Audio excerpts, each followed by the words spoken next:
Hi, இந்த வீடியோவில் Softaculous use பண்ணி எப்படி WordPress இன்ஸ்டால் பண்ணுறதுன்னு பார்க்கலாம் வாங்க. கூகுளில் SeekaHost India-னு சர்ச் பண்ணிக்கோங்க. ஒன்ஸ் உள்ளே போனதுக்கப்புறம் SeekaHost India பேஜை கிளிக் பண்ணிக்கோங்க. இங்கே லாகின் பேஜை கிளிக் பண்ணிக்கோங்க. ஒன்ஸ் லாகின் பேஜ் உள்ளே போனதுக்கப்புறம் இங்கே இமெயில் அட்ரஸ் அண்ட் பாஸ்வேர்டை என்ட்ரு பண்ணிவிட்டு லாகின் கொடுத்துக்கோங்க. ஒன்ஸ் கிளைண்ட் ஏரியா டேஷ்போர்டுக்குள்ளே என்ட்ரு ஆனதுக்கப்புறம் சர்வீசஸ் ஆப்ஷனை கிளிக் பண்ணிக்கோங்க. இங்கே உங்கள் ஹோஸ்டிங் பேக்கேஜ் காமிக்கும். இதில் மேனேஜ் கிளிக் பண்ணிக்கோங்க.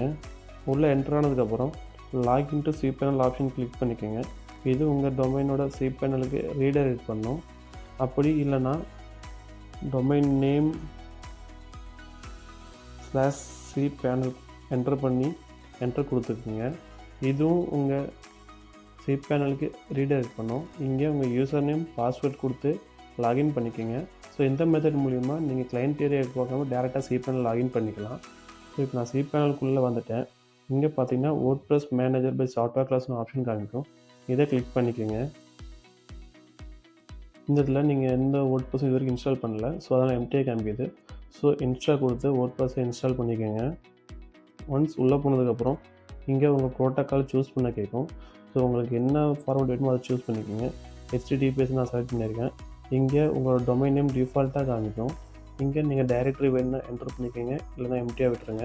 ஸோ இந்த இடத்துல நீங்கள் WordPress வெர்ஷன்ஸ் சூஸ் பண்ணிக்கலாம். இங்கே பார்த்தீங்கன்னா ஆட்டோமேட்டிக்காக லேட்டஸ்ட் வெர்ஷன் தான் காமிக்கும். ஸோ அதை அப்படியே விட்டுருங்க. நெக்ஸ்ட்டு பார்த்தீங்கன்னா இங்கே WordPressோட செட்டிங்ஸ் நீங்கள் ஆட் பண்ணிக்கலாம். சைட் நேமில் உங்கள் சைட் நேம் என்ட்ரு பண்ணிக்கோங்க. இது ஜஸ்ட் மேலே காமிக்கிற நேம் தான்.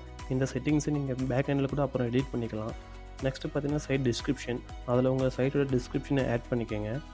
நெக்ஸ்ட் பார்த்தீங்கன்னா அட்மின் அக்கௌண்ட்டுக்கு admin user name and password, உங்கள் அட்மின் யூசர் நேம் அண்ட் பாஸ்வேர்டை கொடுத்து நீங்கள் சேவ் பண்ணிக்கோங்க. நெக்ஸ்ட்டு பார்த்தீங்கன்னா அட்மின் இமெயில், அங்கே உங்கள் அட்மின் இமெயில் அட்ரஸை என்டர் பண்ணிக்கோங்க. நெக்ஸ்ட் கீழே வந்தீங்கன்னா மேனேஜ் பிளகின்ஸ். இந்த மேனேஜ் பிளகின்ஸ்லாம் பார்த்தீங்கன்னா ப்ரோ வெர்ஷன்ஸ். இங்கே நீங்கள் செலக்ட் பண்ணி இன்ஸ்டால் கொடுத்தீங்கன்னா ஃப்ரீயாக இன்ஸ்டால் பண்ணிக்கலாம்.